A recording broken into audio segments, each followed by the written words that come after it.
So let's start reviewing this process one line at a time. We can see here that we are running over the order details tables, and we can see that we are spending 389 milliseconds on it. Let's open it and see where that time is going. We can see that we're getting all rows with one query. We can even see here the SQL that represents the query, which is great. But then we can see that we are calling lock multiple times. Many times we are calling the lock over here, and that is redundant. We don't really need that lock. Even though it doesn't appear like substantial over here, we can see that we are also fetching the row multiple times. We are collecting the row one by one.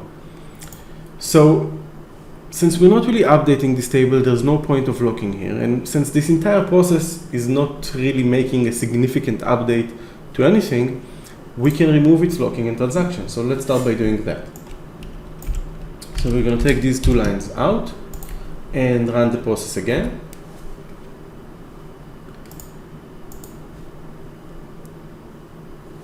We can see that we already improved, and if we run it with the profiler, just close it and run it with the profiler,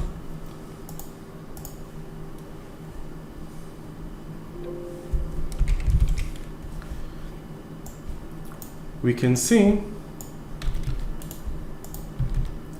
that order details went down in the times that it takes.